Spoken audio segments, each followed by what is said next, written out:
Hey everyone, and happy Friday. It's our Community Connection Live update where we come to you once a week to give you the update of what happened in Mount Juliet the past 7 days and talk about the upcoming events that we have going on in Mount Juliet as well. Anyway, I'm Captain Chandler. I'm here with Rich, and we're going to go into the update with you. But Rich, how's the day going? Going good. Cap's been a nice day today.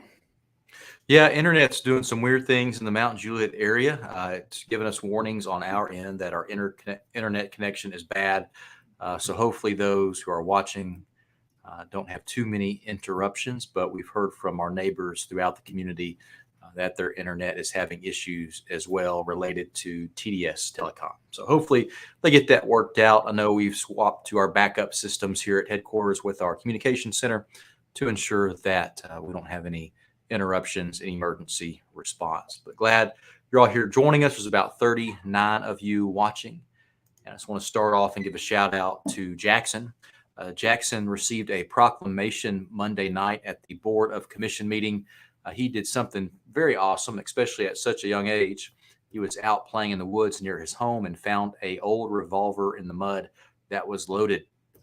He did the right thing, went and told his parents, and that gun was then safely disposed of with our department. Of course, we collected it, put it in evidence, and sent it off for what's called a trace to try to figure out who the owner of that gun is and maybe try to figure out why it ended up discarded in the woods of Hickory Hills. But Jackson did the right thing. We wanted to be sure we honored him for that.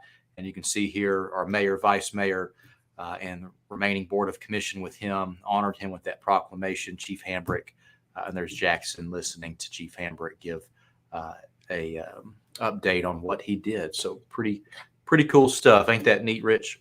That was awesome. Good job. Yeah, I think most kids would probably pick it up and want to explore a little bit with that gun, especially at that age. But he did the right thing. And that's where it's always important to talk to your children about what to do if they ever come across a handgun, right? Don't touch it.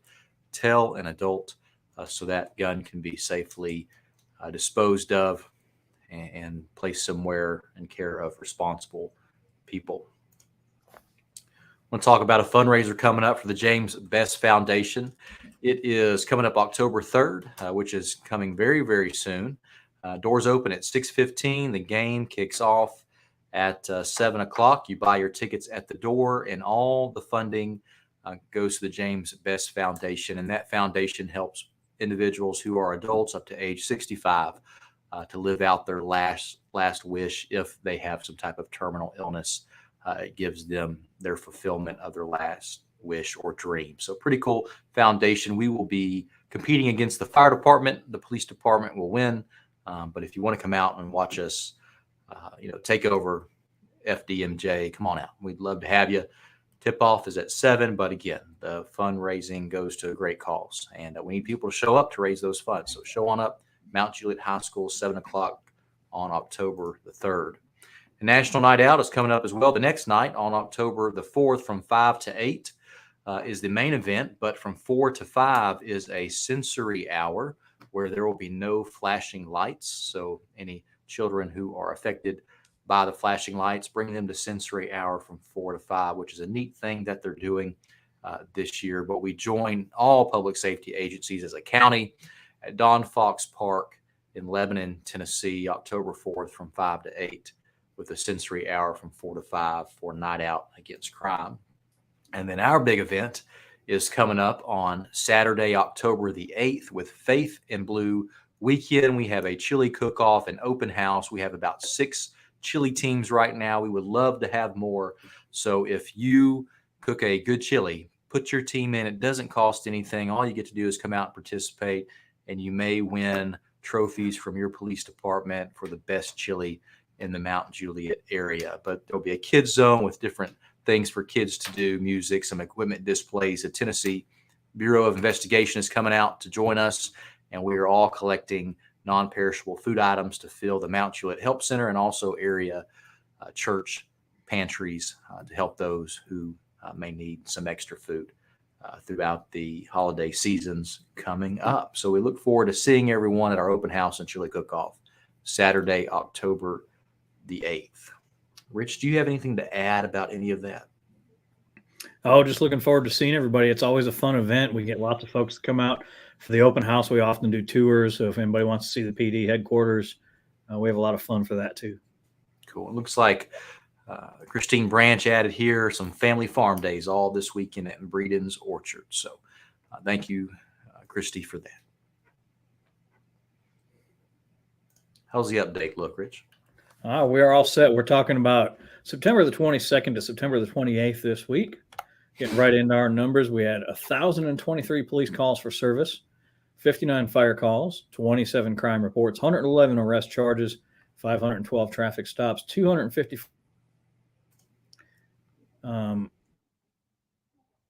20 non-injury crashes, and 3 injury crashes. Low crash numbers, good stuff. Yep. And then getting into the crime reports, we had 9 family disturbances, 7 theft reports, 4 frauds, 3 forgeries, and a couple each of property damage and harassment reports this week. And on the arrest charges, some good proactive numbers here. We had 29 driving on suspended revokes, 24 simple possession of drugs, 11 possession of drug paraphernalia, 14 shopliftings, but that number's a little high this week because several of those were related to a single offender being charged with multiple incidents. And then 10 arrest warrants. And of course, you see the rest there, but those are all very good proactive numbers this week. It's a lot of proactivity from our officers. 29 individuals discovered driving on suspended or revoked, and some drugs as well. Great work to our guys keeping Mount Juliet safe, guys and gals. And then moving on to the neighborhood and school zone enforcement efforts. Of course, Chandler Point, Marketplace, Nonneville Road, Old Mount Juliet Road, Belinda City, Park Glen, Jackson Hills, Hickory Hills, Oak Hall, and of course all the school zones. 105 total stops, 42 citations, and 4 arrests. Some real good work there this week. Yeah, absolutely. You can tell the weather is nice, right? Yeah, all the numbers going up when the weather gets nice. Mm-hmm. And of course, on to Guardian Shield. The top 3 numbers everyone really likes to hear are those stolen cars recovered at 133 stolen cars, 59 stolen plates, and 91 wanted persons there since the program's been in place. Very cool. And just with good weather, we just want to remind everyone to please always be vigilant and lock your vehicles. Thankfully, our car burglaries are down significantly throughout the community, but we always want to keep reminding you that be vigilant, right? Report suspicious activity, lock your car, remove your valuables to ensure that you are not a victim of crime. And even when you go like to gyms or run inside to drop your child off at a daycare, be mindful of that. Don't leave that purse or laptop or anything of value. Turn off the car, lock the car, and go inside and do your business without anything in view, or just take the items of value with you. Just always want to remind you of that. How's the weather? Look at all that sunshine. It's going to be a pretty weekend this weekend. So for our events outside this weekend, it's going to be nice. We're looking at, mid to upper 70s throughout the weekend, mid to upper 40s, low 50s for overnights throughout the weekend.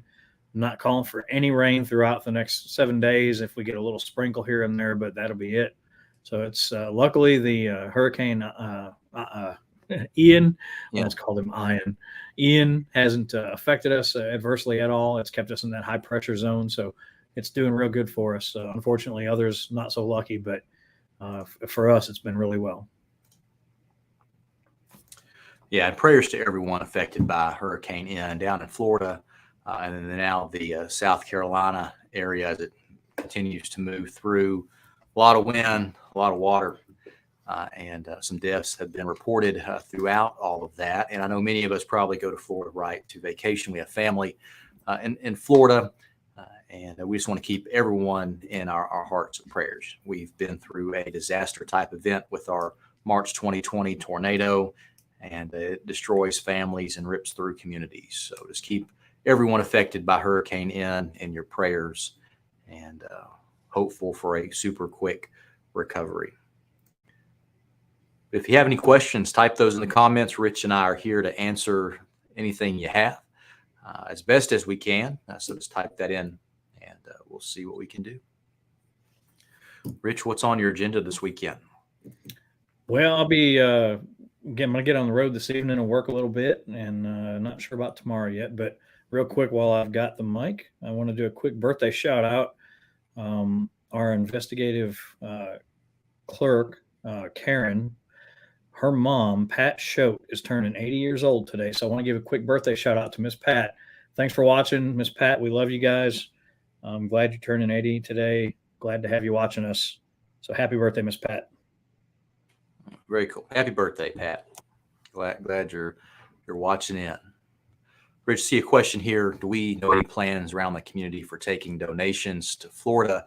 And the update that we got, Gianne, is that they don't want a bunch of items going down because it can be very, very overwhelming. We experience similar donations in our community where we were overwhelmed with so many items. And the biggest thing that the Florida governor and the EMA folks in Florida are talking about is truly to donate cash and money. Just make sure if you do that, it is going to a truly reputable source, a known source, so you're not fraud, not a victim of any type of fraud when you try to make that donation. But they're truly just wanting donations of cash. So they can then invest that in the true need of what's needed in the community without any type of waste. Question: if I'm going to play in the basketball game, I will not be playing in the basketball game. I will be there, but my basketball abilities are not very good, and we need to win, so they don't need me on the court. Rich has seen me play basketball, and he probably agrees. No comment. No comment. There you go. Kathy was surprised by the bomb threat at Dairy Queen. We were as well, and we continue to investigate that. That was a called-in threat, and with anything like that, we're going to do our due diligence just to ensure everything is safe. So our officers cleared the facility, and then they continue to investigate through our detective division to find out who was the caller there. Georgina mentions the badge number here, number 879. It's the badge number of SRO Teresa Fuller. And 1 year ago today, we lost her in our community. Our prayers are with her and her family. And the good thing is Rutland is still in great hands with the many other SROs, and she continues to look down with her protection. So. Lieutenant Cothran chiming in from investigation. He says we're going to win, no sweat. I agree, James. You aren't going to sweat at all, and we're going to take on the fire department. I don't know, probably a 3-1 lead is what I'm guessing. What do you think, Rich? I'll agree with that. 3-1. We got them. I got you. I can tell you're having a little bit of internet issues. Can you tell on my end? Am I blurry? Yeah, you're a little bit laggy. Your audio is good, but your video is a little laggy. Yeah, we are having some crazy internet issues lately. Thankfully, our emergency services are all on the backup system, which is good.